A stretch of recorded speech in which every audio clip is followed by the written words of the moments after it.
모든 교양은 남 얘기죠. 안 물어봐도 알려주는 남 얘기. 아날람 115회 방송 2부 시작하겠습니다. 의문의 그녀 시온님. 안녕하세요. 문화평론가 이동규 대표님. 안녕하십니까. 저는 작가 홍대선입니다. 제가 오늘 방송 녹음을 마치면 내일 아침부터 출발을 해가지고 벌초를 하러 가야 돼요.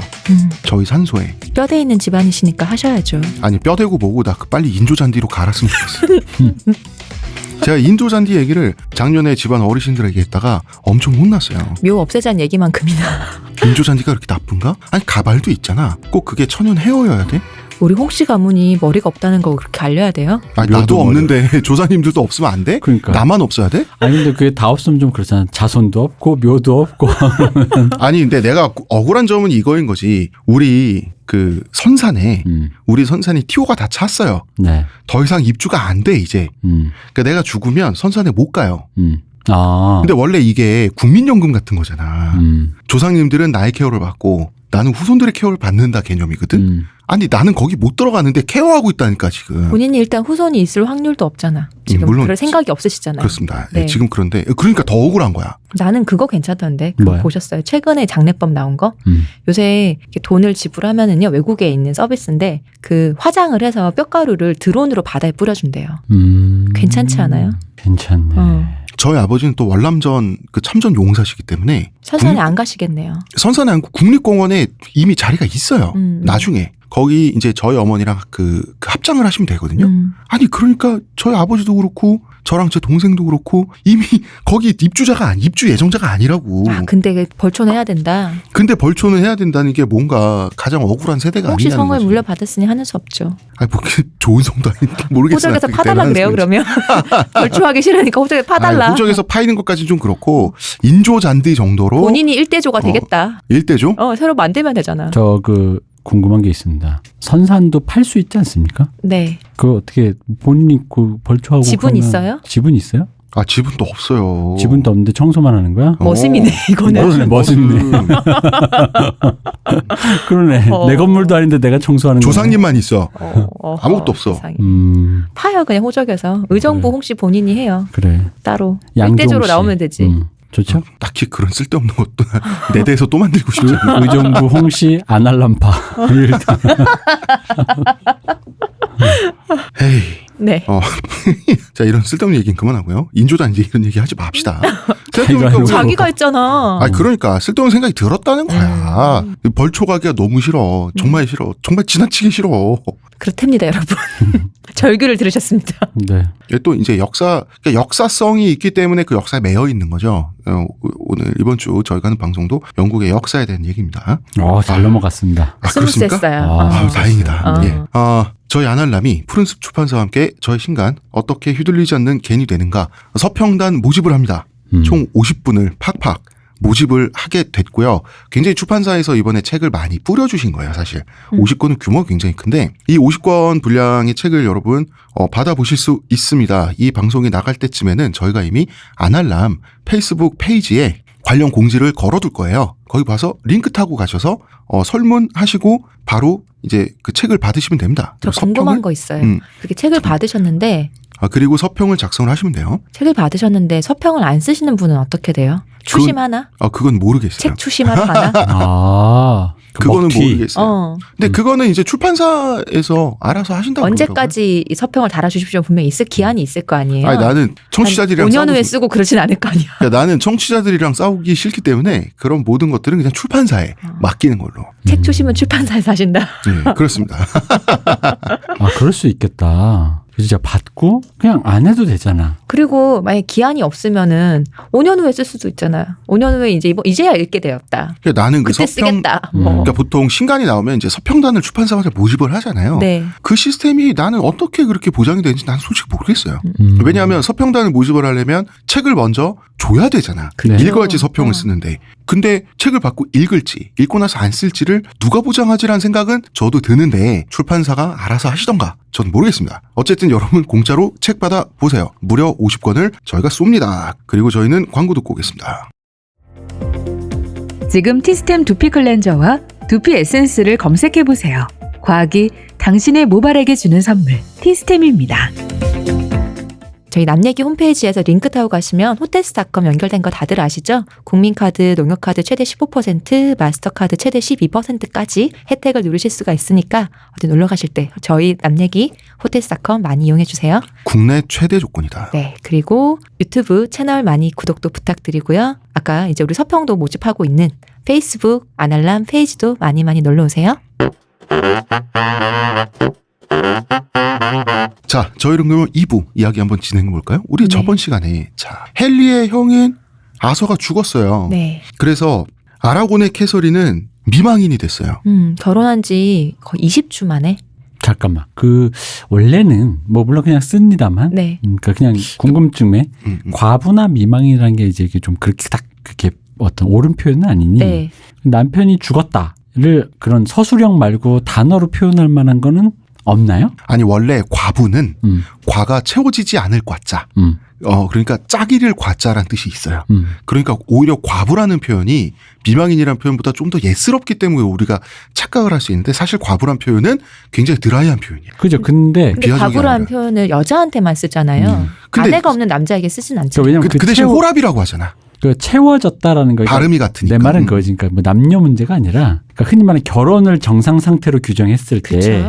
그걸 채워졌다, 채워지지 않았다. 그러니까 홀로 된 것은 어딘가 부족하다라는 느낌의 말이라는 거지. 내 말은 그냥 자연인으로 굳이 말하자면 이전에 결혼을 했는데 배우자가 사망했다라는 거를 드라이하게 압축된 단어는 없나? 근데 이제 아직까지 잘 발견이 안 되지. 근데 과부나 미망인이란 단어를 또 역사 얘기하면 쓸 수밖에 없는 게 이게 이제 굉장히 여성 차별적인 시대고 여성에게 불리한 시대잖아요. 네. 근데 이 시대의 이야기잖아.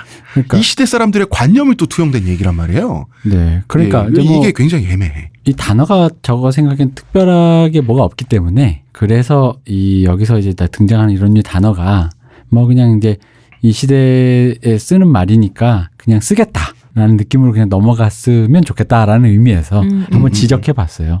그리고 또 미리 말씀하자면 이제 성경험이 없는 여성을 가지고 이게 처녀다. 처녀성. 이런 말 자체가 사실 굉장히 불편한 말이잖아요. 근데 당시에는 뭐 처녀성이니 뭐니 하는 개념을 또 결혼하고 이런 걸 굉장히 중요시했다고.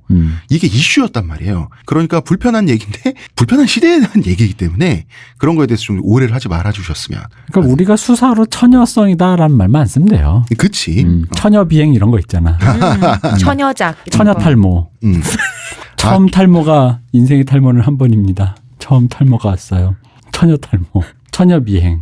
또 뭐가 있을까? 처녀작. 처녀작. 아 그러네. 홍 작가의 처녀작.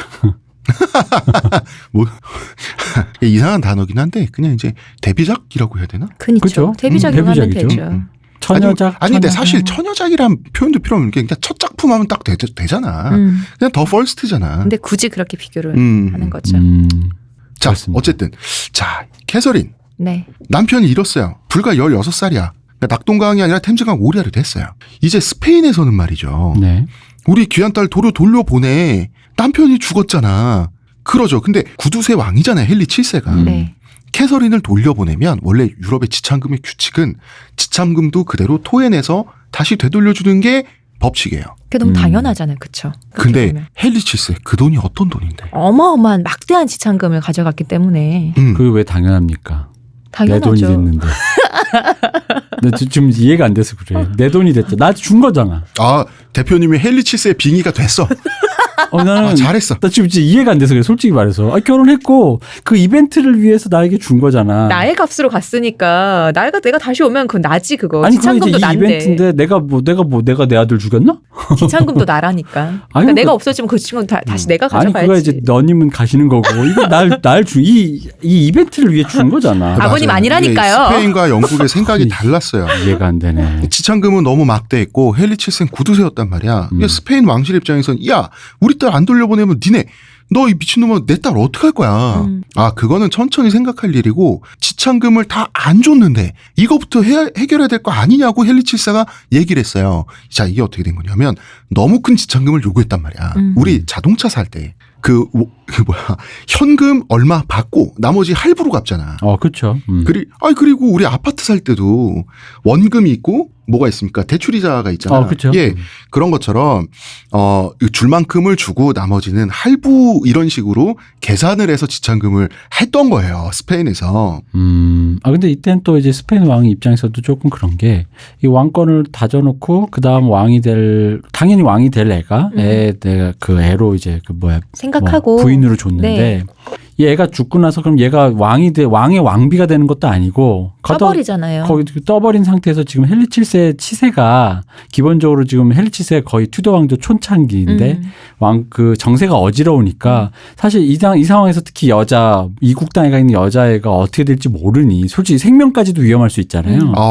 어떻게 뭐 귀족들 간의 싸움이 휘말리면 어떻게 될지 모르는 그죠? 거죠. 아서가 차라리 좀 오래 살아서 왕권을 이어받아서 캐서린 사이에 아들이나 누군가 이제 물려준 그죠? 후계자가 있었다면 그럼 딸이라도 그럼 후계자가 공부해지지. 있었다면은 아서가 죽어도 그녀의 지위가 있잖아요. 근데 이거는 뭐 그러니까 너무 어린 나이에 청상이 됐으니까. 스페인 입장에서도 절실하죠. 딸 빨리 보내라. 빨리 보내라. 야, 결혼 생활 끝났고 애가 지금 남편을 잃었는데 남은 할부액을 달라는 게 말이 되냐. 근데 아니 잠깐만 그것도 말이 안 되는 게 왜 안 돼. 일단 원래 그거 순서상 그건 줄 거였잖아. 아니 진짜 나 오늘 진짜 이해가 안 되는 게 너무 많은데. 아니 금방 대표님이 하셨던 얘기 있잖아요. 그러니까 왕이 될 거로 생각하고 줬는데 걔가 왕이 안 됐잖아. 아니 그러니까 내가 애를 죽였나 내가 지금 계속 내가 죽였나 그거는 아무 내가. 상관없는 헨리 얘기야. 7세는 이런 식이에요. 캐서린이 우리에게 있는 한 캐서린 안 준다 이거야. 너네는 나한테 돈을 줘야 될걸? 그러니까 캐서린은 헨리 7세 이 돈 욕심을 위한 볼모가 돼가지고 영국에서 떠버린 채 그냥 붙잡혀 있었던 거예요. 근데 또 스페인어서도 사실은 아주 귀하게 여기진 않은 거죠. 딸이니까. 아주 귀하게. 그러니까 갔는데 사실 당연히 처음엔 돌려보내라고 하겠지. 지참금과 함께. 이게 근데 어떻게 된 지참금을 거냐면 못 준다고 하잖아. 그런 거 딱히 우리도. 근데 캐서린이 이렇게 영국에서 붕 떠버린 시간이 무려 7년이에요. 근데 처음에는 스페인 왕실도 우리 귀한 딸 어떡할 거라고 굉장히 이 왕과 왕비 부부가 화가 많이 났는데 그것도 사실 지참금을 돌려줄 줄 알고 그랬지 않을까? 아니 근데 이게 너무 길어지니까 다른 귀한 자식들도 많으니 조금 관심이 멀어지는 사실이야. 그 양반들 진짜 이상한 사고방식. 근데 헨리 7세는 또 캐서린한테 말했어요. 되게 비겁하게. 이건 너의 빚이다. 너 나한테 빚지고 있다. 이렇게 선언을 해버렸어요. 식객이라고 이런 얘기까지 해가면서. 엄청 눈치를 줘요. 그래서 캐서린한테 가던 생활비를 헨리 7세는 끊어버렸어요. 리즈너블합니다. 그러니까 캐서린은 부모님한테 편지를 씁니다. 눈물의 편지를 써. 내가 얼마나 빈궁하게 사는지 엄마, 아빠 구구절절 설명을 했어요. 그 스페인 왕실 사실은 얼마나 빡이 칩니까? 그렇지. 당연히 열받지. 아니 우리 딸 데려다 지금 뭐 하는 거야? 귀한 자식 데려다가 지금 저놈 미쳤나? 그러니까 캐서린은 스페인 왕실에서 올 때 당시 스페인이 강대국이었는데 그 폐물이나 이런 게 굉장히 귀했다고요. 캐서린이 갖고 있는 폐물에 비하면 영국에 있는 액세서리는 좀 굉장히 정확한 물건이었어요. 수준 차이가 났다고. 그러니까 캐서린은 이 폐물을 팔았어요. 없으니까 생활비로 써야죠. 그 근근히 먹고 헨리 살았단 7세가 말이야. 생활비를 끄는 것도 압박을 주기 위해서겠지. 지참금 빨리 내놓으라는. 네 딸 고생한다. 일단 쟁여낸 것부터 토하게. 일단 밥을 안 줘야지 뭘 토할 거 아니야. 그러니까 스페인에서부터 따라온 시녀들이 있을 거 아니에요. 밖에 나가서 허드렛 일을 했어요. 신녀들한테 월급을 줄 돈도 없고. 빨래하고 그다음에 어디 가서 허드렛 일하면 또 뭐 합니까? 어디 그 푸주권 같은 데 가서 칼질하고 이러면서 했어요. 그러니까 이 사람들이 가사노동을 해주는 사람들인데 밖에 나가서 푼도 물고 있잖아. 그러니까 캐서린은 가사노동을 자기가 해야 돼. 가사노동 실력이 크게 늘었다고 합니다. 며느리야 밥도 짓고 좀 할 줄 알아야지 이제. 그럼. 왕가가 왜 해야 돼? 그래서 아니, 캐서린이 이때의 경험 때문에 나중에 바느질을 잘하게 돼요. 인생 뭐든 한 배우는 거라니까. 아니 근데 궁하면 통한다고 어디 허드렛 일을 정말 1초도 안 해봤을 사람이잖아. 근데 어떻게 급하면 해야지. 굶어 죽을 수 없는데. 그럼 어른들이 말하자 다 닥치면 하게 되는 거 목구멍이 포도청이면. 이 옷도 사실 새 옷을 못 입으니까 갖고 왔던 낡은 옷들 막 이제 입고 더 이상 새 옷도 없고 그리고 식기 팔고 옛날에 은식기란 거 쓰잖아요. 식기 팔고 폐물 팔고 그러다 결국 빚까지 지게 되고 그러면 또 이제 구구절 눈물의 편지를 쓰는 거지. 집에다가 돈 좀 보내 생활비 좀 보내달라고. 아니, 그러면 외화가 오는 거네. 그렇죠. 생활비 보내줬죠. 환차익 이렇게. 근데 그 생활비가 오잖아. 네. 그런데 그 외국에서 오는 생활비를 이제 뭐 이렇게 운송 수단을 거치잖아요. 인터셉트? 그것도 굉장히 많이 세금 목록으로 헨리 7세가 많이 가져갔다. 그런데도 불구하고 그냥 인터셉트 해도 되는데 세금이라는 어떤 그 절차를 밟았다는 거에서 근대 군주답네요. 겁내 공명정대하네요. 그럼요. 스페인 왕실을 빡쳤습니다. 야, 이 미친놈아, 우리 딸 어떡할 거냐. 근데 스페인이 아무래도 강대국이에요. 계속 붙잡아서 눈칠 수는 없어. 그러니까 헨리 7세 입장에서는 우리 둘째 아들 헨리, 이제 첫째가 죽었으니까 얘가 왕 될 거 아니냐. 얘랑 재혼을 시킬 수도 있고 아닐 수도 있고 그건 니들이 하는 거 봐서. 그런 식으로 계속 희망 고문도 해가면서. 희망 고문하면서 니들이 돈 얼마나 잘 쓸 수 있는 거 봐서. 대표님 지금 존윅 이후로 가장 이입하는 인물이 나온 것 같아. 아니 이분의 행동과 어떤 행동 거지가 너무 리즈너블해. 그래서 굉장히 피도 눈물도 없는 세럼. 난 뭔가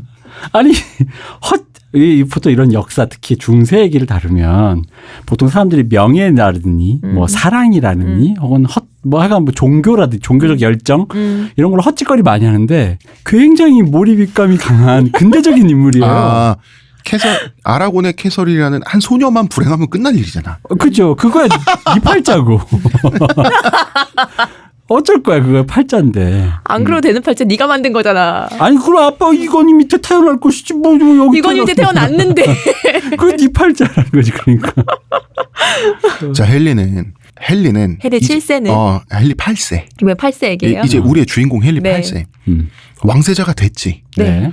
그러니까 원래부터도 형수인 캐서린에게 반해 있었는데 이 사람 원래 중세 기사도 문학에 심취했었다 그랬잖아요. 스스로를 낭만적인 기사라고 생각하면서 자랐어요.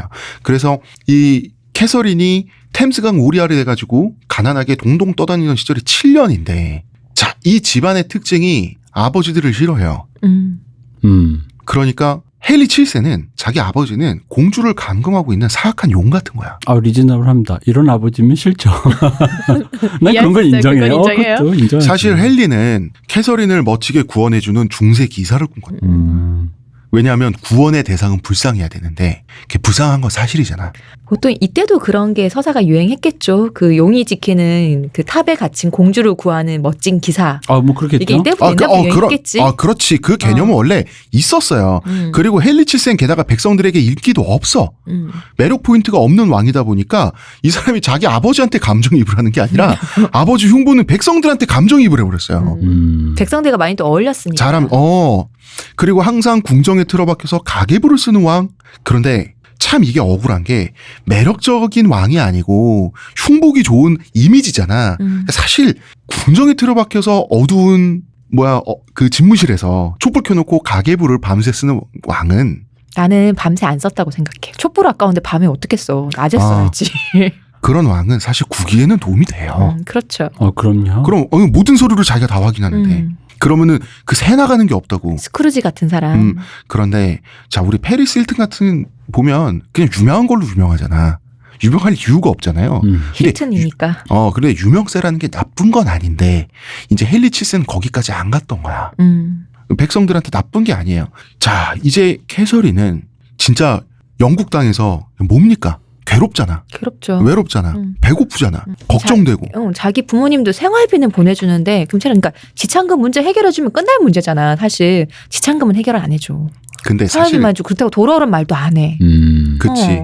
그렇다고 군대를 보내줄 건 아니잖아. 지금 동맹 관계인데.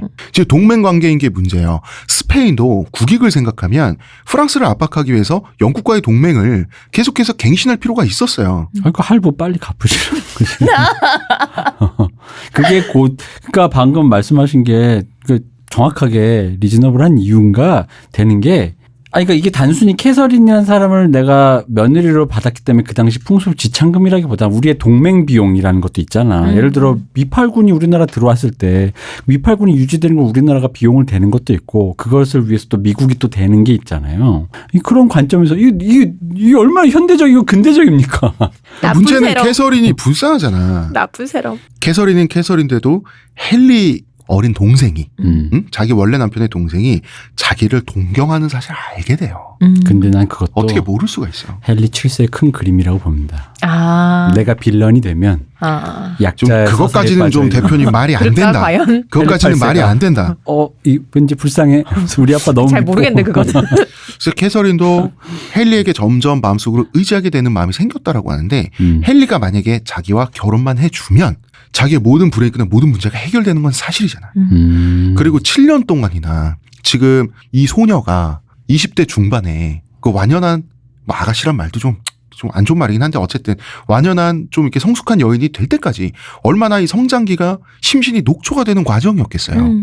불안하고 미래도 그러니까 그 고귀한 혈통이 본인도 헨리의 머릿속에 있는 공산처럼 스스로를 탑에 강금한 미녀로 자기 자신을 정체화하게 맞긴 되었다. 하잖아. 근데 진짜 맞긴 하잖아. 맞긴 하니까 정체화 그러면은 둘 다 케미가 서로 먼 곳에서 거리를 두고 서로가 서로의 공주이자 기사가 되는 그런 케미는 형성됐었던 거예요. 이 젊은 남녀 사이에서. 저 궁금한 게 있습니다. 만약에 우리 헨리 8세랑 네. 또 결혼을 시켜요. 그러니까 이런 거지. 궁금한 게 뭐냐면 이렇게 있다가 헨리 8세랑 또 결혼시켜. 그럼 지참금 또 받을 수 있는 거 아니야? 스페인의 입장에서는 이 딸내미가 영국에 가면서 이미 지참금을 지고 갔잖아. 네, 그렇죠. 그 두 명이 간 게 아니라 한 명이 간 거잖아. 스페인의 입장에서는 한 명분을 냈으면 끝난 거지. 근데 헨리 7세 입장에서는 두 번 결혼하면 두 번 받아야지. 그러니까 내가 그래서 물어보는 거야. 이거 가지고 또 희망 고문을 서로 해가면서 밀당을 했었다는 거지. 좁혀지지가 않으니까. 이봐, 내가 지금 몰랐는데 물어본 이유가 뭐야? 이분이 리즈너블한 사람이야. 굉장히 합리적인 사람이라고. 그렇구나. 굉장히 지금 역시 영국 생각보다 굉장히 역시 근대적이야. 산업혁명의 나라다. 역시. 근데 또 그 헨리 7세가 말년에 또 결정적으로 추태를 한번 부린 적이 있어요. 이게 뭐냐면 헨리 7세 그 아까 시온님 말씀 요크가의 왕비, 요크가에서 데려온 왕비. 그러니까 자기 왕비가 1503년에 딸을 낳다가 딸도 왕비도 둘 다 사망을 해요. 옛날에 산용열이라는 게 흔하니까 이럴 때 좀 오래 슬퍼하는 모습을 보이면 보기 좋잖아. 그런데 죽자마자 바로 다른 여성한테 청혼을 해요. 그게 누구냐? 후아나라는 여성이에요. 후아나가 누구냐? 자기 며느리인 캐서린의 친언니예요. 스페인에 어떻게 된 거냐면 후아나는 이제 미녀였어요. 스페인의 공주로 자랐죠. 근데 남편이 필립 공이라는 사람이야. 필립도 미남이었어요. 그 둘이 미남 미녀 커플로 유럽에서 되게 유명했는데 둘은 굉장히 서로 사랑했어요. 근데 이게 불행이 됐어요. 그러니까 내가 그거 물어보려고 그랬어요. 뭐? 그 여자가 이뻤죠? 예뻤어요. 여왕으로서 스페인을 정신적인 불안증은 있었어. 조울증이 원래 있었다 그래요. 그런데 어쨌든 여왕으로서 스페인을 잘 통치를 하고 있었어요. 남편이랑. 남편이 장티푸스로 사망하고 나니까 후아나라는 여성이 미쳐버려요. 정신병에 걸려버려요. 그래서 스페인 그 왕실의 입장에서는 여왕이 미친 상태에서 결정다운 결정 못 내리잖아. 그러니까 어디 가서 좀 편히 쉬시라고 유폐를 했다고. 더 이상 군주직을 수행할 수 없으니까. 이 유폐된 상태에 미친 여왕하고 자기가 결혼하겠다고. 우리 서로 재혼하면 되는 거 아니냐고. 이거 스페인에 그냥 청혼을 해버린 거예요. 씨인데? 왜? 랑 결혼하겠다고. 아니 굳이 이 정도는 아니지 않나? 그래도. 그 후아나도 쫀심이 있지. 어떻게 랑 비교가 됩니까? 그래도 미친 여자는 맞는데. 심증입니다. 그러니까 이 헨리 7세는 야 니네 나라에서 귀찮아진 여왕 내 책임져 줄게. 사돈처녀 결혼합시다. 영국으로 보내봐. 나만 믿고 보내봐. 아니면 내가 스페인 가서 결혼 올릴 수도 있어. 내가 갈까?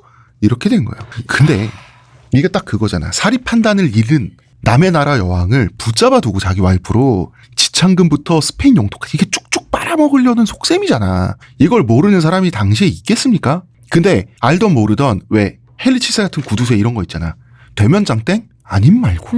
자, 아까 네. 근대에 있는 사람들이 자꾸 로망, 낭만 이러고 이 사람 너무 좀 그런데 이 사람에게도 마음 한 구석에 코스모스 같은 마음이 있지 않았을까? 그 여자가 너무 예쁘고 사랑스러워서 내가 마음이 아픈 여자니까 보듬어 주겠다. 그런 거 아니야? 보통 예전에는 이런 이때 유럽은 너무 멀기 때문에 친척이라도 거의 얼굴을 못 봐요. 결혼식 할 때도 사실 얼굴을 보고 하지 않아요. 초상화를 보고 한단 말이지.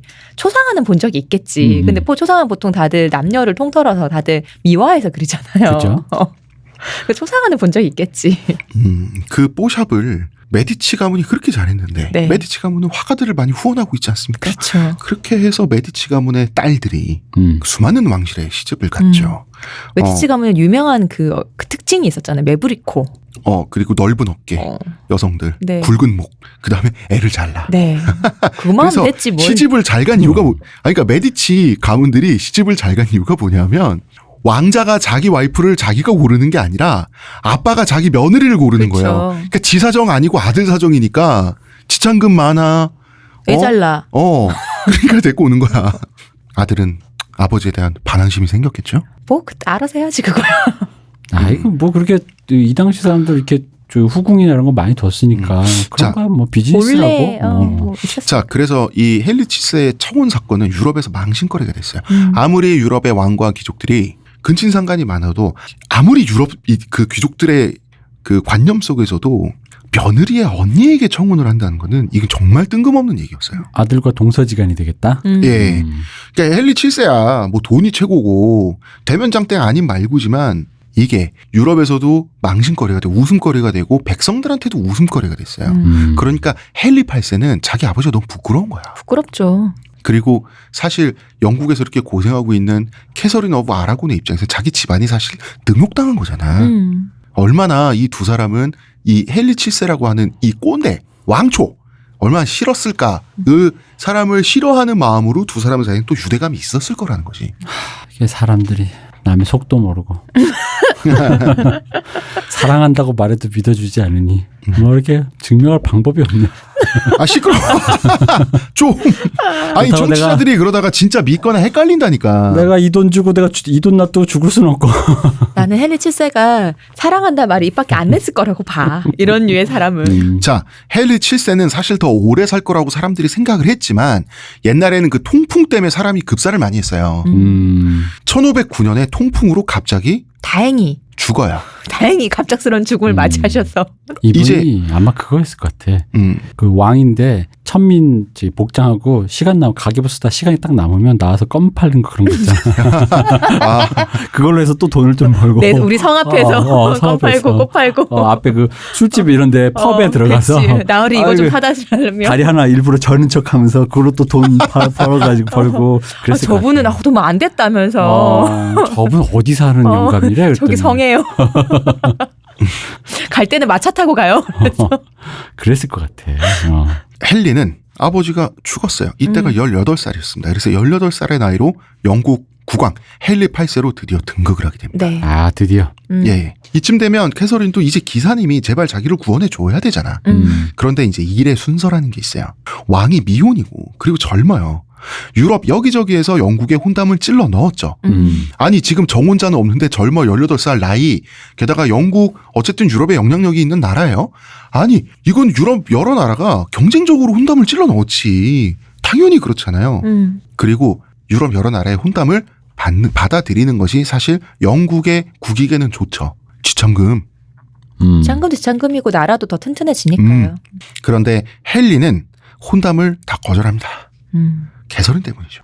이 로망이 이게 낭만이 있네, 이 사람이. 낭만이 있어요. 낭만이 좀 지나친 사람이라 문제잖아요. 그럼 이 사실을 아는 캐서린도 가슴이 애가 타.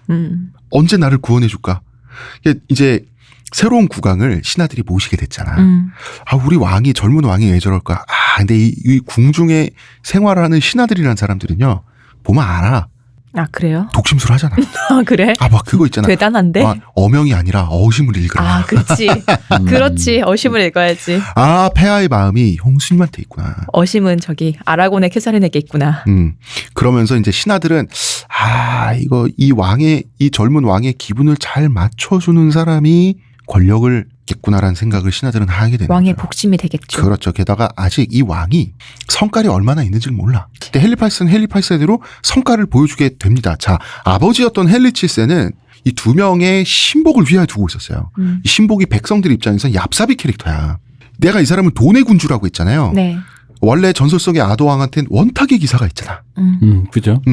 헨리 7세 가계부왕 스크루지왕 헨리 7세에게는 돈 잘 세는 사람들이 있었어요. 있어야지. 예, 에드먼드 더들리라는 사람이 있었고 리처드 엠슨이라는 사람이 있었는데 이 두 사람은 기사가 아니야. 명예로운 그런 사람들이 아닙니다. 세금 징수관이었어요. 헨리 7세를 위해서 백성들한테 세금을 가혹하게 짜내는데 이 두 사람 딱 이런 사람들이었어요. 마른 오징어도 짜면 물이 난다는 것을 나온다는 그 증명해주는 아주 테크니션들이었어요. 그리고 자기들도 해먹었지. 당연하겠죠. 당연하지. 근데 헨리 7세가 몰랐을까? 그거를 본인의 그 옆에 두는 걸로 쓴 거죠. 그치. 이게 당근도 주고 채찍도 주고 사람을 쓰는 방식이 헬리치스가 이런 식인 거야.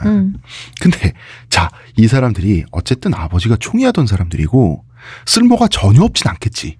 기능적으로는 굉장히 쓸모 있는 사람 아니에요? 그쵸. 그렇죠. 야, 네 그동안 부정축제한 거 다 토해내봐. 그리고 영국도 런던탑에 한 일주일 가두고 어디 그냥 귀농시켜가지고 한 1년 있다 불러가지고 유럽도 그런 식으로 유배는 아니지만 그런 식으로 정신 차리게 한 다음에 이렇게 잘 써먹는 군주들이 많습니다. 그런데 헨리 8세는 이 두 사람을 조리돌림을 시켜요. 런던 시내에. 왜 그거 있잖아. 옛날에 정치 카페 이정재가 5.16 다음에 머리에 꽃갈콘 쓰고. 그거. 그다음에 저는 깡패입니다. 국민의 심판을 달게 받겠습니다. 그러고 나서 서울 시내를 한 바퀴 돌고 처형당했잖아요. 네. 이런 조리돌림을 시켜요. 백성들은 좋지. 다 나와가지고 쥐어받고 돌 던지고 오물 던지고. 그러고 나서 이제 런던탑 이제 냉장고잖아요. 들어가면 나올 수 없다는 곳. 네, 냉장고. 드물게 나온다는 곳. 네, 그렇습니다. 런던탑에 이렇게 냉장 보관하고 냉동실이죠, 냉동실. 화끈하게 처형을 해버려요. 백성들은 왕이 이 찌질한 놈들도 죽일 줄 알고 좋은 거야. 포퓰리스트네. 그런 부분이 있었어요. 그러니까 헨리 8세는 기질 자체가 연예인적 기질이 있어요.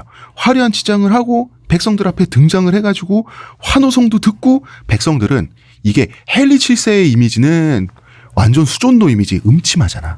궁궐에서 맨날 돈만 샌대. 응? 그런데 세금 징수관을 처형해버리고 백성들이여 악당을 죽였다. 박수 하면은 신난단 말이야.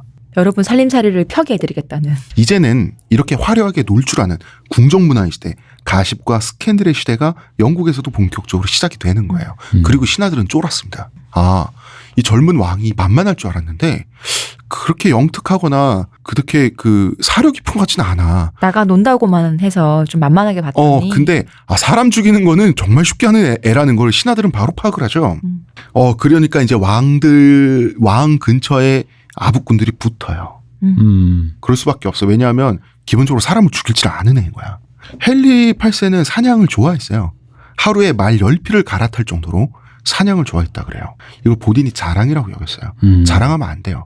하루에 말 10피를 갈아탈 정도로 사냥을 했다는 거 업무를 안 봤다는 얘기예요. 그렇죠. 그렇지. 그리고 이제 스포츠도 좋아하고 다리 근육이 그렇게 잘 잡혀 있었대요. 테니스를 그렇게 좋아했다 그러더라고요. 그래서 베네치아 대사가 딱 보니까 한번 베네치아는 돈 잘 버는 여기 은행가 집단이잖아요. 거의 베네치아는. 그죠? 그러니까 베네치아 대사들이 통상적으로 유럽의 군주들에게 아부를 제일 잘했다 그래요. 근데 찔러본 거야. 전하의 다리 근육이 프랑스와 1세 전하보다 더 근육이 잘생기게 잘 잡혀 있으십니다. 이 말을 하고 입이 귀까지 찢어졌다 그래요. 헨리 8세가. 이 프랑스에 새로 등극한 왕이잖아요. 프랑스와 1세도. 이 사람도 굉장히 야심가였으니까. 당시에 그럼 영국과 프랑스가 대치하고 있으면 헨리 8세가 뭔가 좀 대치하는 인물이었거든요. 서로 굉장히 라이벌 의식이 강했어요. 견제를 두 하고 사람이. 있는 인물이라서. 나이도 동년배고. 그리고 맨날 왕 되고 나서 파티 하는 거야. 내가 왕 되는데 파티 좀 하면 안 돼? 파티 주인공은 당연히 왕인데 왕이 이제 연극 연기도 하고 총 쏘기도 하고 그럼 우레와 같은 박수가 쏟아지는 이 자의식 과잉 페스티벌이었어요. 그 등장할 때도 헨리 8세는 막 천장에서 내려오고 막 이랬어요. 갑자기 등장하고 혹은 평민으로 분장을 해가지고 요리 같은 걸 서빙하고 있다가 갑자기 그 복장을 벗어던지고 내가 사실 헨리다 이러면 모든 사람들이 일어나서 막 우레 같은 박수를 치고 이런 식으로 놀았단 갑질했으면 말이에요. 큰일 날 뻔했네. 아니 다 알고 갑질을 안 했지. 그러니까 아부자라는 신하들이 이런 식인 거예요. 헨리 8세인 줄 다 알아. 남들이 자기인 줄 다 알아. 자기만 몰라. 여기서 장담하는데 그런 상황 모르고 여기 왜 계세요 하고 이거 모른 척 넌시눈 했던 사람 눈치도 없냐 있잖아요. 넌시눈 한 사람 몇 명 있었고 썰려나간 사람 있었겠죠. 분명히. 그랬다라고 합니다. 야사에 분명히 있을 거야. 저는 나 같으면 난 적극 동참할 것 같아. 헨리 8세인 줄 알면 모르는 척하면서 얼굴을 보더니 갑자기 칼을 치켜들면서 감히 우리 왕과 외모가 비슷하다니 너는 안 되겠다며 내가 너를 죽여주겠다며 이런 거 그런 있잖아. 아부꾼들이 많았어요. 그리고 뭐 이런 아부꾼들도 있었다 그러더라고요. 아니 자네는 일개 요리사가 어찌 이런 아름다운 풍채를 지녔나 아우라가 막 뭐 이런 식으로 많이 이렇게 했다 그러니까 굉장히 못 볼 꼴인 거지. 재밌었겠다. 네. 근데 자 좋네. 봐봐요. 헨리 8세는 사람을 죽일 줄 아는 애예요. 애는 애인데 신하들은 이걸 100% 알고 있어요. 그렇기 때문에 신하들은 캐서린과 헤일리 8세의 결혼을 추진하게 되는 거예요. 자, 이 신하들은 이제 헤일리 8세 보기 이쁜 짓을 해야 되잖아. 형수와 결혼하고 싶다는 말을 어떻게 본인이 합니까? 근데 또 이게 경이 이전부터 헤일리 7세 때부터 계속 얘기가 오갔잖아요. 본인이 하긴 민망하잖아. 시키니 많이 막. 그러니까 그런 얘기를 노골적으로 해서 자기 아버지 헤일리 7세가 부끄러운 왕인 거잖아. 어떻게 중세 기사인 자기가, 중세 로망스의 기사인 자기가 어떻게 집으로 먼저 말해. 그래서 신하들은 먼저 말해주는 게 눈치가 좋은 거잖아. 그래서 영국의 국익을 위해서, 스페인과의 동맹을 위해서 제발 내키지 않으시겠지만 과부가 되어 계신 캐서린 형수님과 결혼해 주시면 정말 이 국익을 위해서 그런 희생을 해주시는 우리 주상전하 왕이 되어달라. 존경하겠습니다. 이렇게 먼저 치고 들어가게 되는 거예요. 갑자기 생각하는데 헨리 7세가 여러 가지 결혼하니 많이 그런 걸 걸었잖아요. 근데 웃긴 게 결혼 조건으로 다시 둘째 아들이랑 결혼을 하는 조건으로 이렇게 스페인과의 동맹을 파기할 수가 없으니까 아서가 죽어도 차선책으로 이제 그녀를 떠나보낼 수가 없으니 자기 둘째 아들과 결혼을 시키겠다고 하면서 스페인한테 내걸었던 게 스페인하고 프랑스가 곧 전쟁을 할 그게 임박했으니까 스페인에 결혼을 원조하겠다. 아니, 전쟁을 원조하겠다. 전쟁 지원하겠다. 해놓고는 막상 결혼하고 난 다음에 지원을 안 하는 너무 헨리 7세다운. 아니 뭐 바다 건너 있으니까 슬쩍 모른 척하면서 딴 데 보는 척 있으면 가능하지 않겠나. 아서와 캐서린의 원래 결혼 생활은 총 20주예요. 네. 이 20주 동안 아서와 캐서린이 성관계를 했느냐 안 했느냐, 이 20주 논쟁이 유럽의 이슈가 된 거예요. 당시의 카톨릭 교리에서는 결혼식을 치르더라도 부부가 육체관계를 아직 맺지 않으면 완전한 부부가 아닌 것으로 쳤어요. 그리고 우리 예전에도 한번 그 메티리 상티투를 얘기할 때도 얘기했지만 이때는 이혼이 없잖아요. 결혼 무효가 있는 거지. 그러니까 결혼 무효를 시키려면 바로 그 이슈가 중요해지는 거죠. 성관계를 했느냐 안 했느냐. 왜 그러냐면 혼례는 예식이죠. 네. 예식은 인간들이 만든 예의야. 그런데 부부관계라고 하는 것은 이세를 생산하기 위한 하나님의 명령인 거로 본 거예요. 그러니까 하나님의 명령이 인간들끼리 예식보다 위에 있으니까 성관계 여부가 중요해진 거야. 그런데 자, 20주 동안 했는지 안 했는지 본 사람은 없어요, 세상에. 이거 네. 부부 관계라는 건 결국 성관계, 네. 섹스를 얘기하는 거잖아요. 네. 그러니까 난 웃긴 게 저도 카톨릭 신자였습니다. 네. 그러니까 그 실질적인 성관계, 여기서 말하는 성관계라는 건 성기와 성기가 삽입을 해서 만나는 거? 만나는 것을 얘기하는 네. 거죠. 애널 섹스는 어떻게 되는 것이냐? 성관계인 것이냐? 근데 생각해보면 이세를 생산하기 위한 하나님의 명령으로의 행위는 아니잖아. 그럼 애널 섹스는 성관계가 아닌 거잖아. 만약에 대표님이 그 질문을 당시 영국에서 이 논쟁을 하고 있을 때 그 이슈를 제기했다면 아마 대답은 못 들으셨을 거예요. 바로 네, 이제 바로 화형장 참수형이죠. 어쨌든 그러니까 대답을 못 듣고 왠지 화가 나면서 나를 내 목을 치려고 한다는 것 자체가 이게 인간들이 만들어낸 거라는 걸 증명한다는 거지. 하느님의 명령 같은 소리하고 앉아 있네. 아, 그치.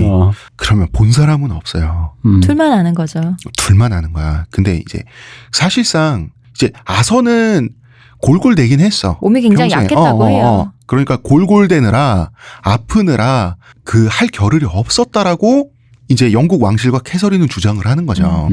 그리고 이제 유럽의 다른 왕실에서는 아무리 그래도 20주 동안 저 뻥 같은데 이러면서 이제 디스를 했고요.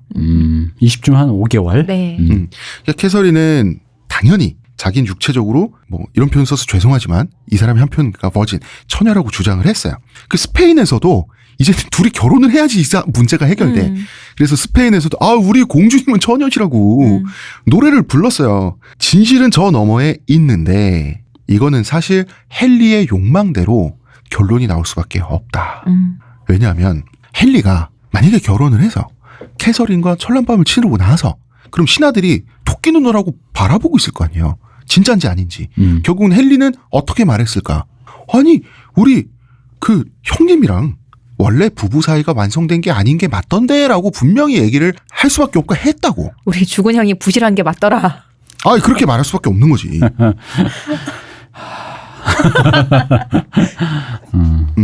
근데 사실 성관계가 저는 있었을 거라고 봐요. 정말 아닐 수도 있다고 생각해요. 난 있었을 가능성이 더 많다고 봐. 그럼 뭐 우리가 지금 그 얘기해봐야 무슨 의미가 있어요? 둘 사이 어딘가 아닐까 어렸으니까 어. 아, 그랬- 시도는 있었으나 그치, 미미하였다. 뭐, 뭐 이럴 수 그럴 있 근데 수도 이제 있고. 입증 절차가 있어야 돼. 음. 왜냐하면 두 사람의 결혼을 허락하는 거는 이게 굉장히 사실은 이게 경우가 아니잖아. 아무리 유럽에서도. 이런 경우 정말 없는 경우잖아. 형하고 하지만 결혼을 절차는 이제 필요한데 이 모든 그러니까, 절차를 승인해 주는 것은 아닌 걸 그런 걸로 만들어야 되니까 아닌 걸 긴 걸로 만들어야 되니까 이제 교황청이 나오는 수밖에 없어. 교황청이 왜냐하면 결혼을- 이때는 왕가의 결혼은 결혼 승인을 교황한테 얻어야 되기 때문이죠. 그렇죠. 교황청이 결혼 승인을 해줘야 헨리와 음. 캐서린 결혼할 수가 있는데 결국은 그럼 입증 절차 보고를 받아야 돼. 교황이 처녀가 맞던데요라는 얘기를 서류로 봐야 돼. 그래야지 그 서류를 근거로 교황이 결혼 허락을 해줄 수 있어. 이건 잔다르크도 한번 이게 그 검진을 당했던 건데 여성 인력들이 이제 캐서린의 몸을 검사해서 결국은 그 이제 신체 부위 뭐 흔히 처녀막이라고 하는 그게 있는지 없는지 확인을 한다고 하는데 영국 땅에서 이루어진 검사인데 헨리 8세의 뜻을 과연 거스를 수 있었을지는 나는 굉장히 의심된다는 거지. 하지만 절차는 필요하니까요. 절차는 필요하지. 교황이 결혼을 승인해 주는 만큼 그 결혼을 무효화할 수 있는 것도 교황밖에 없잖아요. 그러니까 교황도 사실 캐서린이 처녀 대신 동정이라는 표현을 써요. 동정이길 바랬지. 왜냐하면 신임 영국 왕에게 빚 지울 수 있잖아. 은혜 지울 수 있잖아요. 이것도 교황한테는 나쁘지 않은 거란 말이야. 그래서 사실 그렇기 때문에 이때부터 교황과 헨리 8세의 사이는 당분간은 좋았다고 하죠. 그러니까 왜냐면 저는 그냥 그런 생각이 드는 거죠. 뭐냐면 사촌끼리도 결혼하는 판에 형수가 왜 그게 굳이 그게 흉이 되냐. 중세 봉건주의에서는 형 있죠. 네. 자기 위에 손 윗 형을 자기의 주군 비슷하게 자기 윗사람으로 봐요. 그렇기 때문에 이건 충성이 아닌 거예요. 그러니까 내 말은 그러니까 그게 무슨 봉건주의의 충성주의로 이제 해석을 하시면 돼요. 그러니까 여자가 소유물이니까 여자가 소유물이고 자궁이 재산이니까 그 기능이 새 거냐 아니냐 그 누구의 소유냐라는 거가 굉장히 그러니까 여기에 들어가 있는 모든 관점이 다 그걸로 기준이라는 거지. 여기에 들어가 있는 모든 관점은 미소진이 그 자체야.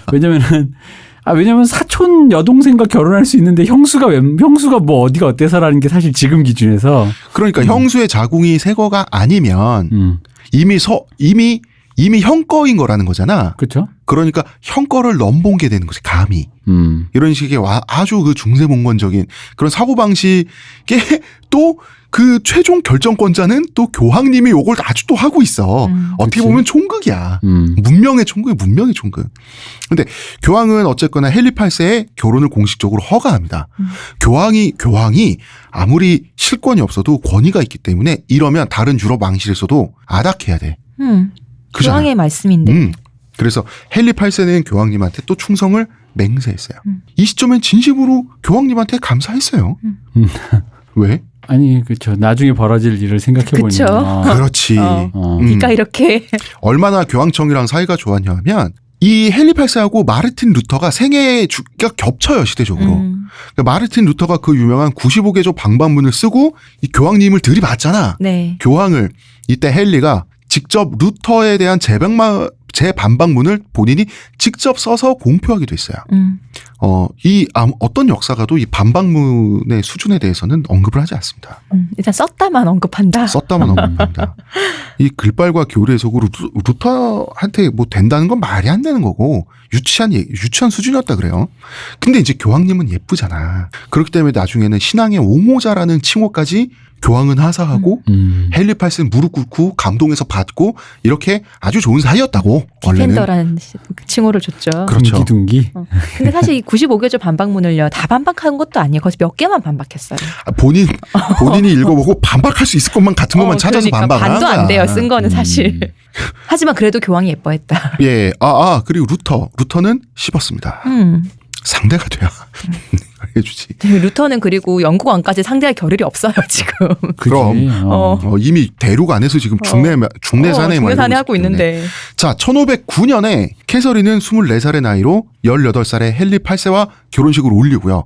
명실상부한 영국의 여왕으로 등극을 합니다. 드디어.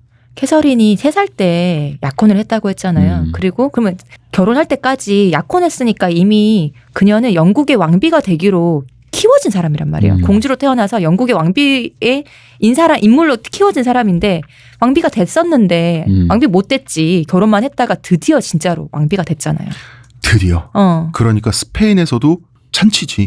잔치죠. 야, 저 나라, 저 섬나라, 저 아들놈은 저 개념이 있구만 저거. 애비랑 좀 다르구만. 아이, 그죠. 애비랑 다르구만. 애비가 아들은 똑바로 키웠구만. 자, 근데 이 결혼을 할 때 사실 그 미래의 비극을 암시하는 복성 같은 아주 사소한 사건이 있었어요. 왜 우리 전통시대에는 일본도 그렇고 조선도 그렇고 이 여성들이 미혼일 때와 유부녀일 때 헤어스타일이 달라지는 문화가 있잖아요. 그렇죠. 왜 유럽 사극을 보면 대표님 그 젊은 여자들이 아가씨들이 그 똥머리라고 해야 되나? 되게 좀 이 동글뱅이 동그랗게 귀엽게 그 머리를 말아서 이렇게 장식하고 같이 이렇게 그 머리 위로 틀어서 올리는 헤어스타일 있죠. 네. 그게 미혼녀의 헤어스타일이에요. 이게 또 시대마다 다르기는 해요. 조금씩. 다르긴 하지만 네. 예. 그 캐서린은 그런 헤어스타일은 15살에 졸업을 했죠. 그렇죠. 형이 나서와 결혼하면서. 그리고 10년 가까이 결혼한 여성의 헤어스타일로 지내면서 게다가, 머리에 신경 쓸 처지도 못 됐고 가난했고 액세서리도 없고 그런 상태에서 그냥 유부녀 헤어스타일이 이게 익숙해져 버렸던 거야. 그런 상태에서 결혼식 당일에 당연히 자기한테 익숙한 헤어스타일을 하고 등장해서 결혼했어요. 아무도 문제 삼지 않았고 문제도 아니었어. 당시에는 게다가 평소에 동경하던 형수님 모습인데 나중에 캐서린이 헨리에게 버림받을 때 헨리가 이걸로 꼬투리 잡습니다. 근데 이 헨리 8세의 이 수많은 여자와 그 결혼과 이혼사를 보면은 헨리가 늘 이런 식이에요. 처음에. 근데 이건 사람이 원래 사랑할 때 그런 거잖아요. 좋았던 모습에 헤어질 때는 그게 반대로 보이는 거잖아. 뭐 잘 챙겨주는 게 좋아라고 했다가 너 왜 이렇게 나한테만 이렇게 집착해 뭐 이런 걸 수도 있고. 그럼 이게 싫어졌으니까 또 원래 형 그렇게 좋아했지. 아, 그렇게 되는 거야. 그렇게 되는 거지. 아, 그리고 그 정말 사소한데 헨리 8세를 두려워한 영국 그 법원이 이걸로 꼬투리를 잡아서 이혼을 적법한 걸로 나중에 만들죠. 헨리 8세가 늘 이런 식이에요. 다시 말하지만. 그러니까 굉장히 좀 너무했지. 근데 정말 사소하잖아. 캐서린한테만 너무하진 않았어요. 늘 이런 식이에요. 사실 캐서린은 그나마 예우받은 편이야. 맞아. 왜냐하면 부부 생활이 말이죠. 아주 오랫동안 어땠냐? 좋은 정도가 아니었어. 금슬이 되게 좋았다고. 정말 이상적인 부부였어요. 일단 캐서린은 내가 아라곤과 가스의 두 왕국의 이중의 왕녀다라는 사실보다 이때쯤 되면 영국의 여왕이라는 사실에 더 강력한 자부심을 느꼈어요. 드디어 됐잖아요. 그런 것도 있고 혈통은 그저 주어진 거잖아. 근데 여왕이라는 직분은 말이죠. 10대 중반부터 20대 중반까지를 불행하게 보내면서 꿋꿋이 하나님에게 기도한 대가로 주어진 하나님의 은총이자 신앙의 대가였던 거예요. 굉장히 신실한 카톨릭 교도였죠. 그렇죠. 캐서린이. 그러니까 이거는 자기가 고행을 통해서 얻은 종교적인 보상인 거예요. 그리고 사랑을 통해서 얻은 진짜 자기가 쟁취한 거예요. 그 고생 끝에. 그러니까 보통 왕녀들이 다른 나라의 여왕이 되기 위해서 시집을 오면 그렇게 그 나라 사랑 안 해요. 캐서린은 달랐어요. 영국을 사랑했어요. 미안합니다. 이 정신승리 레벨이 달라서 어떻게 공격을 할 수가 없다. 그리고 이해가 되잖아. 실드가 너무 두꺼우니까. 이해가 되잖아, 대표님. 그러니까 내가 정신승리라는 말이 폄하처럼 들리지만 그게 아니라 그러니까 자기를 정체하기 위해서 자기 스스로 합리화를 하는 과정이. 맞아. 그 자기를 그런 식으로 정체화했다라고 표현하면 정확해요. 탄탄하다 이거예요. 탄탄하다. 그러면 헨리 8세 입장에서는 나는 내가 어느 집안 출신인데 이런 말 안 하고 영국의 여왕을 만들어줘서 감사해요. 이러면 헨리 8세 입장이 예뻐 보이지. 우리 아빠 우리 엄마 누군지 알아? 이런 말 안 하잖아. 이런 말을 안 하는 거야. 당신만 바라보는 거야. 친정 어딘지 알아? 이런 거 얘기 안 하잖아. 그렇지. 사실 친정 빨 좀 보면서 큰 소리 칠 수도 있는 신분인데 안 그런다는 거죠. 캐서린은 헨리를 어떻게 보냐면 자기를 구원해준 기사잖아. 자긴 가난뱅이 과부였는데 일국의 여왕으로 격상시켜준 헨리는 말 그대로 백마탄 왕자님이 맞는 거예요. 그래서 캐서린이 자기보다 6살 어린 헨리한테 엄청 잘했어요. 그래서 뭘 하고 있다가 헨리가 등장을 하면 언제나 무릎을 꿇었어요. 무릎을 꿇고 바닥까지 이제 몸을 이렇게 최대한 낮추면서 네. 머리를 조아리면서 정말 하늘처럼 돼 있어. 근데 물론 헨리는 자기 아내가 이러면 왜 그런 거 있잖아. 여왕께서 왜 그러셔 하면서 이렇게 세워주면서 또 자기보다 더 상석에 앉히고 이런 게 수술이긴 했지만 기사도라는 것이 원래 그런 거잖아요. 서로 그렇게 예의를 서로 갖추는 게 원래 그런 것이잖아요. 그런데 헨리가 자기한테 예의를 먼저 갖추게 하지 않고 자기가 먼저 이렇게 납작 엎드리는 이런 식으로 헨리를 대했어. 그러니까 자기는 정말 탑에 갇힌 용의 포로였고 이제 자기를 구해줌으로써 이 백마탄 기사님 자기를 가졌잖아. 이런 식으로 그 용이 돈만 해하려. 용이 돈만 세. 별로 탑에 갇힌 공주를 뭐 채찍질하고 그러지도 않아. 안에 돈만 해하려. 그리고 이제 치세 초기에 헨리는 치세 초기도 아니야. 중기까지 놀기를 좋아하잖아. 띵까띵까 왕이란 말이야. 이 다혈질의 젊은 왕을 너무 놀지만 마세요. 신하들한테 화내지 마세요라고 어르고 달래는 건 아무래도 캐서린의 몫이죠. 그러니까 이럴 때는 또 누나의 역할도 하고 캐서린 말은 헨리는 들었어요. 그러니까 신하들의 입장에서도 캐서린 말은 헨리가 들으니까 신하들의 입장은 어떻게 돼요? 캐서린한테 잘 보여야죠. 이게 지금도 6살 차이가 적진 않잖아요. 그죠? 근데 이 당시에 지금 이게 수백 년 전에 6살 차이라면 사실 지금의 6살 정도 체감은 아니었을 거 아니에요. 우리 엄마지 뭐. 엄청난 어. 엄마 이모 정도 진짜 그죠? 그 정도 체감이잖아요. 이모 역할, 엄마 역할, 누나 역할, 그다음에 뭐 무릎도 잘 꿇을 줄 아는 그러니까 하녀 역할, 그걸 다 해준 거지. 몹시 어른이었을 거 아니에요. 그죠. 게다가 솔직히 그런 건 있죠. 이분이 지금 고생을 좀 했잖아요. 그리고 좀 낮은 곳에서 좀 살아보고, 여러 가지 해드린 일도 많이 겪어봤잖아요. 그러면은, 그리고 왜 사람이 그런 게 있다? 정말 높은 데서 계속 있다가 그런 게 아니라 좀 이렇게 안 좋은 일 겪다가 다시 한번 좋아지면. 바닥을 한번 쳤다가 올라가면 이렇게 좀 귀하잖아요. 그런 기회가 되게 고마워하잖아요. 그치, 알지. 그러다 보니까 이 사람이 헨리한테 하는 게 뭐 진심이든 사랑이든 뭐 그런 걸 떠나서라도. 그러니까 태도에서 이제 배워 나왔을 이 것이다. 기회가 귀한 거고, 굉장히 그리고 나에게 지금 고마운 상황인 거고, 그리고 또 이거를 좀 컨트롤을 잘하고 내가 이제 나는 뭐 흔히 말했잖아. 나는 여왕이 될 원래부터 그럴 거였어. 이렇게 하는 게 아니라 이건 내가 좀 더 잘 관리해서 헬리한테도 잘하고 뭐 이렇게 신심 있게 더 교회도 더 잘 나가고 잘해야지. 이렇게 하면은 앞으로도 좋은 일 있을까 하는 그러니까 요즘 말로 하면 어른스러운 사람이었겠지 굉장히. 그러니까 고생을 일찍 땡겨서 하다 보니까 확실히 성숙도가 높았을 거예요. 그렇겠죠. 동년배 귀족들, 왕족들에 비해서는 차원이 달랐을 거라는 거야. 어쨌든 혼자 이겨낸 사람인 거 맞잖아. 그래서 굉장히 둘이서 낚간지러운 놀이도 많이 했어요. 금술 좋았다니까 뭐. 이게 뭐냐면 헨리가 다른 사람으로 변장하고 캐서린의 방에 들어가는 거야. 들어가 나중에 짜잔하고 자기 실체를 드러내. 그럼 이제 왕비가 놀라면서 이제 기쁜 거야. 당신이셨군요. 당신이셨군요. 근데 사실은 말로 캐서린 발소리 들릴 때부터 이미 알고 있었대요. 연극의 캐서린은 매번 기분 좋게 속아줬는데 헨리는 평생 캐서린이 속아줬다는 사실 몰랐대요. 그러니까 나중에 그랬겠지 이 새끼가. 그러니까 애인 거야. 그래 막 이런 거 하는 거야. 헨리가 기사복장하고 쳐들어가는 거야.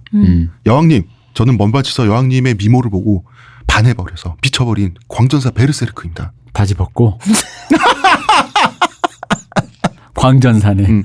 여왕님, 제가 무릎을 꿇고 여왕님의 발에 키스 한 번만 하고 이 탑에서 뛰어내려서 제가 그 죄값을 치르겠다. 죄값을 치르면서 투신 자살하겠습니다. 그러면 이제 그 캐서린은 감히 여왕님을 눈에라도 담았던 그 죄값을 치르겠다. 그럼 이제 캐서린은 칼을 딱 꺼내면서 가까이 오면 죽어버릴 거예요. 당신의 마음은 그렇지만 뭐 내 몸에 뭐 털끝 하나도 남편이 아닌 다른 사람에게 내줄 수 없어요 해서 죽으려고 하면 사실 다 쇼인데 헨리가 아이고 저 여자 진짜 죽으면 어떡하지 여보 나예요 하고 이제 투구를 벗겠죠. 그러면은 이제 캐서린은 폐하 장난꾸러기.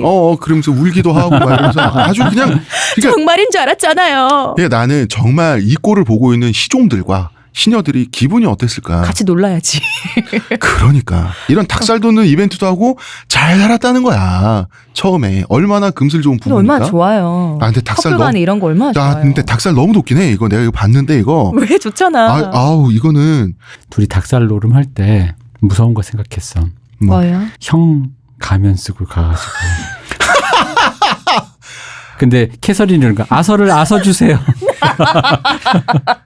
사람 진짜 그러네 이놈. 근본이 없어. 아서를 아서주세요. 당신을 못 잊은 유령이요 이러면서 오 이러면서. 우리가 첫날 밤도 못 치러서 내가 왔다며. 그 교황님한테 승인 받으면 되겠네. 이 장난 쳐도 되나요? 아서를 아서주세요. 교황이 날라온 편지. 아서를 아서라.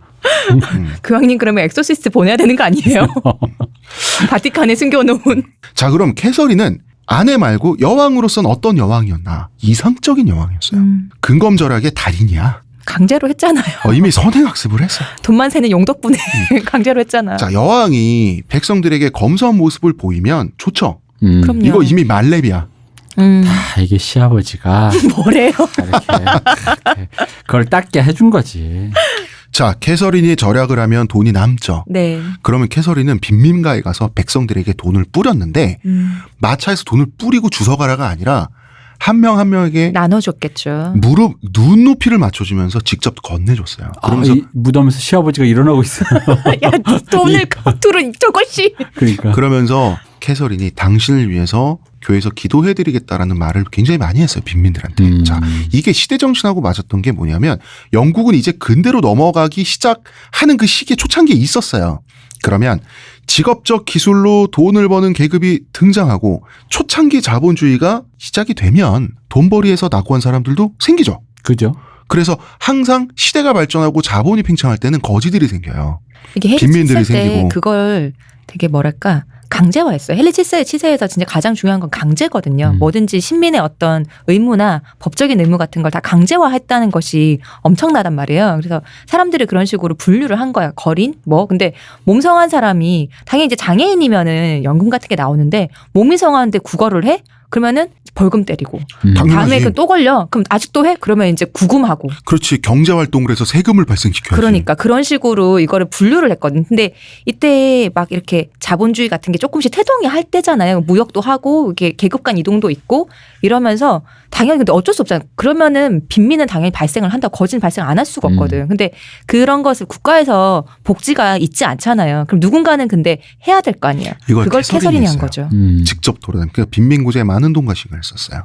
그러면서 항상 검소한 옷을 입고 그리고 어디 지나가다가도 십자가나 예수상이나 이런 게 보이잖아요. 그럼 항상 행렬을 세워서 그 앞에서 기도하고 가고 그러니까 백성들이 보기에는 천사야. 왜 웃어? 나 아는 분이 해준 얘기가 생각나서요. 아는 분이 이제 회사에 다니는데 회장님이 가끔 오신대요. 그러면 이제 이렇게 쭉 시차를 하시는데 그 회장님이 꼭 트렁크에 두시는 거겠죠. 꼭 때 묻은 그런 기름 잠바 같은 거 있잖아요. 약간 옛날에 정주영 때처럼 그런 걸 이제 입고 와서 그 시차를 한 공장이나 이런 데 쭉 시차를 하면서 직원들한테 나는 이렇게 소탈한 사람이란 걸 그렇게 내보이고 싶어 하신대요. 근데 평소에 그 회장님 그거 입고 안 다닐 거잖아. 근데 그런 식으로 코스프레를 하기에는 캐서린은 이미 그래서 완전 캐서린 그 정도가 아닌 이미 거지. 만렙이 된 거야. 그 생각이 나서. 본인 직접 바느질을 할 정도인데. 그렇지. 그러니까 헨리가 사치를 하고 다니는데 헨리가 사치만 계속하면 보는 백성도 신나고 즐겁고 가십을 즐길 수 있지만 지쳐요. 그럼요. 근데 캐서린이 이렇게 밸런스를 맞춰주면은 헨리도 욕을 덜 먹는다고. 그래서 사실 헨리 8세는 치세 초기에 있어서 캐서린 덕을 많이 봤어요. 감사해야 돼 사실. 근데 감사 안 하는 타입이지 이 사람. 내가 잘나서 그런 건데 뭐. 그렇지 뭐. 우리 아버지가 교육을 잘 시켜서. 그래서 헨리의 인기에도 굉장한 역할을 해요.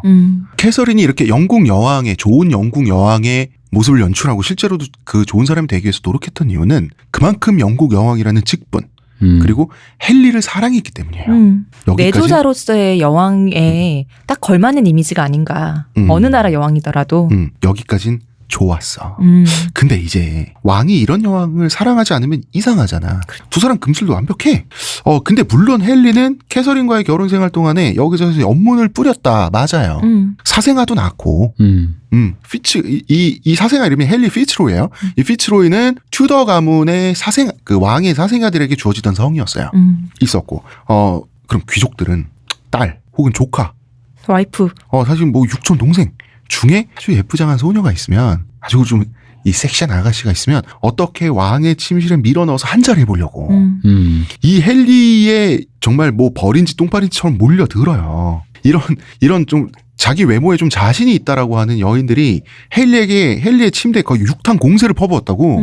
그런데 어쨌든 헨리는 욕정은 채웠지. 그러나 사랑 자체는 캐서린만 사랑했다고. 캐서린도 그걸 알았겠지.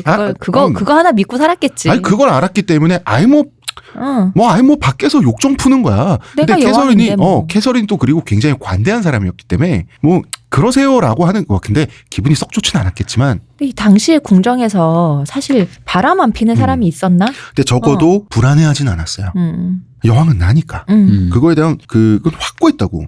자신감 확고했는데. 근데 이제 아까부터 내가 하고 싶었던 얘기인데. 헨리는 사실 그 역사가들의 표현에 의하면 난 모르겠어. 관심법의 영역이겠지만 형의 아내를 차지했다는 거에 두 가지 감정을 느꼈다고 해요. 하나는 배덕의 쾌감. 이분 또 배덕자시네. 배덕감. 하나는 순수한 죄책감. 자, 금슬이 좋을 때는 배덕의 스릴 커. 그렇겠지. 금슬이 나쁠 때는 갑자기 형한테 미안해져. 현타 오면서. 그치. 왜 미안해? 형과 성관계를 안 했으면 종교적으로 받는 건데 이 죄책감의 정체가 뭐냐. 이것 때문에 사람들 이 죄책감의 정체 때문에 사람들은 실제 헨리는 형한테 내가 잘못했다 이런 일기도 쓰고 그러거든요. 말도 하고 나중에 왜 그래야 돼? 그렇기 때문에 사실은 성관계를 했을 거라는 결혼 말이 시에 캐서린이 처녀가 첫 번째 아니었을 결혼에서 것이다. 원래 첫 번째 결혼에서 관계를 했을 것이다라는 얘기가 이래서 나오는. 그러니까 머릿속으로 자가 발전을 시키는 어떤 의혹이 요 점 하나가 붙어 있다가 금슬이 안 좋아지면서 이제 그게 점점 혹처럼 커졌다는 얘기잖아요. 그리고 헨리도 사실은 그랬지 않을까? 헨리도 처음부터 첫날 밤부터 혹은 그 전부터 알지 않았을까라는 거지. 그러니까 이게 알았는지는 모르겠지만 어쨌든 모르더라도 사실 뭐 모르니까 머릿속에 뭔가 의혹 왜 그런 거 있잖아. 가장 나쁜 게 사실 의심의 마음이에요. 옛날에 대표님 그랬잖아요. 사라지지 않아요. 그거는 한 번 심어지면은 사라지는 게 아니거든요. 그러니까 그러다가 안 좋은 순간 그게 어느 순간 커지고 그거를 이제 먹고 자양분으로 먹고 자라잖아요. 사랑만 하고 있으면 아무 상관없이. 즉 캐서린과 헨리는 점점 사이가 소원해져 가요. 40대가 되면 왜 이렇게 완벽한 왕비가 아니 이런 왕비는 어느 나라에 시집을 가도 미움받을 수가 없어 남편한테. 근데 왕비의 가장 큰 의무가 있잖아요. 맞아요. 캐서린은 3남 3녀를 임신하고 낳았지만 모두 사산되거나 갓난아기 때 죽어. 딱 한 명만 살았죠. 생존자는 한 명밖에 없어요. 메리 공주. 훗날 피에 메리. 블러디 메리라는 별명으로 불리게 되는 거예요. 그런데 이거는 헨리는 아니 다른 여성들이랑 헨리 피츠라는 건강한 사생아도 낳았어. 그러니까 자기한테 문제가 없는 거지. 근데 왕위를 물려줄 수가 없어. 사생아니까. 정식 결혼을 통해서 낳은 남자 애기한테만 왕위를 물려줄 수 있는데 이쯤 되면 헨리는 불안과 공포에 시달려요. 왜냐하면 봤잖아요. 자기 아버지도 100년 전쟁 후에 지금 장미 전쟁하고 할 때 아들이 없었지 지금 그 꼴이 난 거 아니에요. 아버지인 헨리 7세가 왕이 됐을 때 그리고 자기가 태어났을 때 자기가 왕에 등극했을 때는 요크 가문이랑 랭커스터 가문의 남자가 씨가 말라 있어. 근데 이때쯤 되면 이 두 가문에서 말이죠. 남자애들이 낫겠죠, 태어나서 이제 장성하고 있어요. 근데 원래 플랜테저넷 원래 영국 왕가의 피는 저 두 가문에 더 많이 튀어 있다고. 정통성도 약한데. 근데 내가 왕위 계승자가 없다? 왕위 계승자가 없어? 그럼 자기 떼서 끊기는 거예요. 다시 튜더 왕가가. 다시 또 혼란으로 들어가겠죠. 그리고 내대로 끝난다는 거 용납할 수가 없지. 그러기도 영국은 다시 내전에 들어가는 거지. 그러니까 왜 아들이 안 나오지? 왜 적장자가 안 나오지? 그러다가 하나님의 저주인가 이런 생각을 해요. 왕권이 튼튼하려면 아들이 있어야 되는데 계속 아들 이렇게 우리 사이 좋은데 애들도 사실 적게 난 것도 아니잖아요. 형수님과 결혼한 것에 대한 하나님의 분노인가? 그걸로 나는 벌을 받나? 그런 생각을 하게 되는 그런 생각이 시달리게 되는데 이런 생각에 시달리게 된 과정은 이번에 아들이 태어났는데 죽어 얼마 있다가 맞아요. 게다가 애가 사산돼서 애가 시체인 상태로 이 순간들이 희망 고문이자 절망으로 끝나잖아. 이거를 40대까지 계속하니까 헨리 8세도 지치게 되는 거야. 그리고 지긋지긋해지는 캐서린 나이가 더 많으니까 그 폐경기에 들어가게 되는 거죠. 이게 얼마 지나면 나이가 많으니까 끝나는데 그럼 적장자 없이 끝나게 된다는 공포. 그리고 건강한 아들을 낳아주질 못하니까 20년 이때 거의 한 20년 넘게죠. 20년 넘게 건강한 아들을 낳아주지 못하니까 캐서린이 미운 거야. 미운 거야. 그리고 캐서린한테 좀 안 된 얘기인데 캐서린이 굉장히 독실하고 언제나 완벽하고 정숙하고 백성들한테 잘하고 남편에게 순종적인 그리고 신앙심 깊은 그런 여성 왕비가 되고자 스스로 정체화했잖아요. 네. 그러니까 이거 캐서린한테 정말 안 된 얘기야. 그러니까 침대에선 자극적인 연인이 못 됐던 거야. 헨리 8세가 좀 더 적극적으로 하지 그랬어. 그런데 좀 입히고. 그런데 헨리 8세에게 육탄 공세를 그냥 해버리는 그 젊은 소녀들은 어른들한테 주워 들었는지 본인이 연구를 했는지 굉장히 자극적인 짓을 해줬던 거야. 그러니까 그렇지 우리 매트리 쌍띠들이 교육을 시켜서 보내요. 우리 그 성폭송사 특집할 때 다 얘기했잖아. 가문에서 아예 과외 선생 붙여서 교육을 시켜서 보낸다고. 그러니까 캐서린하고의 잠자리가 덜 즐거워. 시간이 지날수록 캐서린이 더 이상 상대가 안 되는 거죠. 어리고 예쁜 소녀들이 육탄 공세. 캐서린 입장에선 진짜 사실 되게 억울한 얘기긴 한데 어쩌겠어. 그거야 근데 솔직히 자연의 법칙이잖아. 근데 헨리 생각에는 캐서린이 밉고 자기가 저주에 걸린 것 같고 했지만 이때까지는 지금까지 살아온 정과 애정이 너무 깊었기 때문에 딴 생각을 못했어요.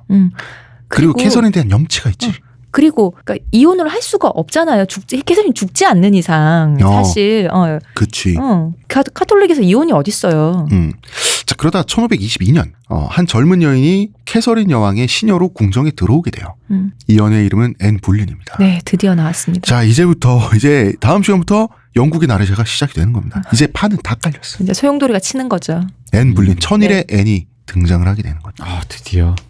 근데 나는 이렇게 중년이 돼가지고 서로 이렇게 관계는 좋은데 그 어떤 그런 게 소원해지는 거. 성관계가 소원해주는 거는 자연의 법칙이고 우리 옛날에 좋았으니까 그걸 추억으로. 맞아요. 아, 우리 또 옛날에도 좋았었지. 근데 뭐 그런 자연스럽게 그럼 지금 또 이렇게 살면 되지 이래야지. 근데 사실 헨리 8세와 캐서린 사이에 건강한 아들만 있었잖아요. 음. 아무 문제도 아무 문제 없어요. 없어요. 아무 아들이 문제도 없기 없어요. 때문이에요. 그러니까. 아들을 안겨주지 않는 왕비를 용납할 수가 없는 거죠. 헨리 8세의 입장도 이해는 가는데 그 과정은 헨리 8세가 좀 뭐랄까 뭐 앞으로 보겠지만 이제 해설인의 눈물만 남았어. 맞아요. 안 됐어. 잠깐 20몇 년 좋고 이제 또다시. 이분이 팔자가 20몇 년도 아니고 이제 좋았던 거 10몇 년. 저는 이 엠블린이 영화로 있잖아요. 있죠. 그래서 스칼렛 요한슨이랑 나탈리 포트만 맞나? 맞아요. 나탈리 포트만이 나왔는데 그 엠블린이랑 자매인데 언니란 설이 더 그 확정이에요. 메리 블린이 있단 말이에요. 메리 블린이 먼저 정부였고 다음에 엠블린이 들어가는데 근데 엠블린과 메리 블린을 보면은 사실 앤이 훨씬 더 매혹적인 외모일 것 같은데 뭔가 좀 더 교활하고 매혹적이고 이런 외모이라서 전 당연히 스칼렛 요한슨이 엠블린이라고 생각했거든요. 근데 나탈리 포트만인 거예요. 나탈리 포트만. 그렇죠. 예. 그래서 깜짝 놀랐어요. 아, 역할이 바뀐 것이 아니냐 이것은. 왜냐면 나탈리 포트만이 그런 쪽에 야심이 좀 있거든요. 그치 야심이 있죠. 나탈리 포트만이 그런 류의 역할에 대한 그 이것이 어찌된 일이냐. 야망이 좀 있어가지고. 했다는. 엠블린이 등장하자마자 헨리 8세 눈에 확 들어오진 않았어, 솔직히 말해서. 이 헨리 8세 눈에 들기 시작한 거는 굉장히 오래 걸렸어요. 그래서 맞아요. 헨리 8세도 엠블린을 처음 만난 거는 30대에 만났어. 그러니까 병풍 중에 하나지. 눈길도 안 줬을 거야. 그러다가 뭔가 보면 볼수록 볼매였던가 40대가 되고 나서 엠블린에게 빠져들게 되는 거죠. 그 기간은 굉장히 길었어요. 그리고 궁정이라고 하는 게 그냥 우리 한 50평짜리 아파트가 아니잖아. 궁정의 구조라고 하는 게 굉장히 넓고 복잡하잖아요. 그래서 왕의 눈에 띄인다라고 하는 것도 굉장히 사건적인 거라고 사실은. 우리나라 조선시대 사극을 봐도 뭐 하여튼 그랬다고 합니다. 궁정에 오게 된 건 1522년인데 엠블린이 이제 본격적인 로맨스를 지정극이 시작되는 것은 한참 다음이죠. 어쨌든 엠블린이 등장을 했어요. 엠블린도 비운의 여성이라고 할 수가 있겠죠. 그럼요. 그죠. 비운의 여성이죠. 헨리 옆에 비운이 아닌 사람이 없어요. 여자들 중에서. 그래. 이게 보통 바람둥이는 여자를 슬프게 하는데 이분이 스쳐 지나 여자들은 다 썰려 나가니까. 권력이 있는 바람둥이는 어찌하는지를. 보통은 마음의 상처를 주고 가슴에 구멍을 뚫게 하잖아. 그렇죠. 구멍이 뚫게 하잖아. 이 사람은 몸에 구멍을 뚫어요. 이게 목과 전신을 분리시켜주는 분이잖아요. 네.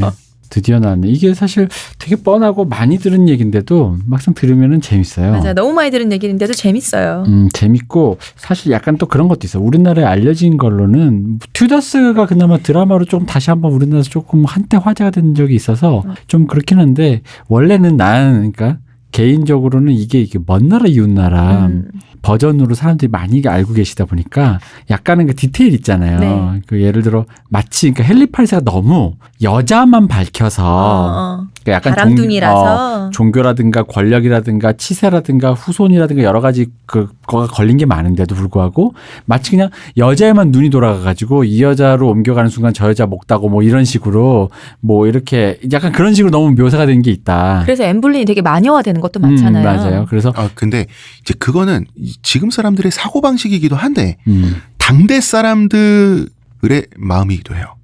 당대 사람들에게 당대 영국의 백성들에게 캐서린은 성녀의 성녀, 완벽한 여왕님인데 엠블린이 등장하잖아. 그럼 어떻게 되냐? 엠블린의 마차가 지나가면 뭐 다음 편 예고 비슷한 얘기죠. 엠블린의 마차가 지나가면 일반 백성들이 엠블린 들으라고 비치라고 그랬어요. 창녀라고. 뭐 어찌됐든 자 이제 이 야심이 드글드글한 사람들이 네. 예 다음부터 등장을 합니다. 자 영국의 나르샤 첫째 주는 여기까지 하겠습니다. 네. 의문의 그녀 시호님, 감사합니다. 문화평론가 이동기 대표님, 감사합니다. 감사합니다. 저는 작가 홍대선이었습니다. 그리고 청취자 여러분 한마디만 더. 자 50명 서평단 모집 저희 아날람 이 방송 들으시고 저희 아날람 페이스북 페이지 들어오셔서 링크 클릭하시고 책 받아 가세요. 여기까지 하겠습니다. 감사합니다.